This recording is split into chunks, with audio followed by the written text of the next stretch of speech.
সুপ্রিয় উপস্থিতি, আসসালামু রহমতুল্লাহি ওয়া বারাকাতুহু। সৈয়দ মোহাম্মদ মোরশেদুল আলম আপনাদেরকে স্বাগত জানাচ্ছি কিছু সাময়িক বিষয় নিয়ে কথা বলার জন্য। বিশ্বব্যাপী এমন একটি অস্থির অবস্থা বিরাজ করছে, কোরআন হাদিসের আলোচনার আলোকে যা বোঝা যায়, আমরা পৃথিবীর শেষের দিকে অবস্থান করছি মনে হচ্ছে। এমন একটা প্রক্রিয়া যেটি কোরআন হাদিসে উল্লেখ আছে, সেই অবস্থানে আমরা পৌঁছে গেছি বলে মনে হচ্ছে। তো যাই হোক, আলহামদুলিল্লাহ, সবচেয়ে ভালো জানেন এবং সবচেয়ে ভালো ফয়সালাকারী হচ্ছেন আল্লাহ রাব্বুল আলামিন। তারপরও একজন মুসলমান হিসেবে আমরা আমাদের ইমানি দায়িত্ব, ইমানি কর্তব্য আমাদেরকে ধরে রাখতে হবে, পালন করতে হবে। মুসলমানদের মধ্যে ঐক্য রাখতে হবে।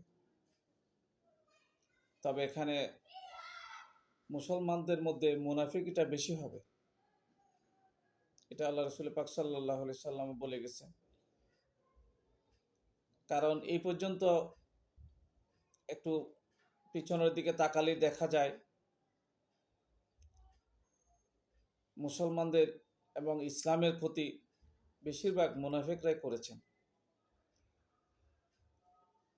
অন্য ধর্মের লোকেদের চেয়ে ইসলাম ধর্মের ক্ষতি করেছেন ইসলাম নামধারী মুনাফিকরাই।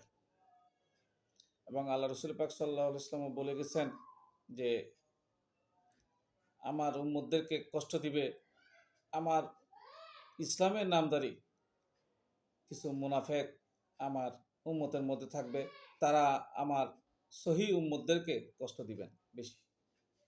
এটার জন্য আল্লাহ রাসূল পাক সাল্লাল্লাহু আলাইহি ওয়াসাল্লাম দুঃখ প্রকাশ করেছেন, দুঃখ পেতে। তো যাই হোক, সেগুলি আমরা দেখতে পাচ্ছি। আমরা সারা বিশ্বের মধ্যে, বিশেষ করে মধ্যপ্রাচ্যের মধ্যে লক্ষ্য করলেও দেখা যায়, মুনাফিকদের কারণে মুসলমানরা কষ্ট পাচ্ছে।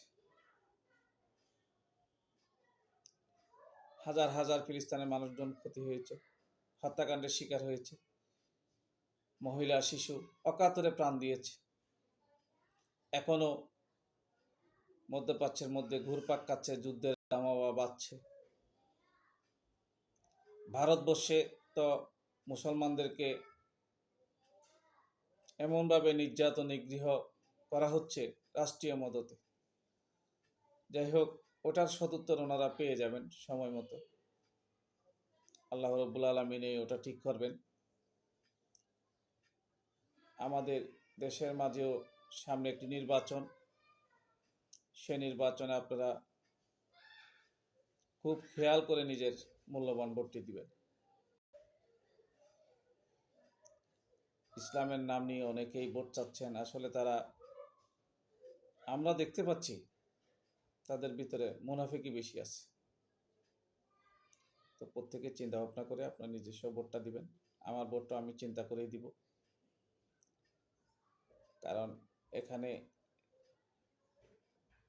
সবচেয়ে বড় কথা হচ্ছে দেশপ্রেম ইমানের অংশ।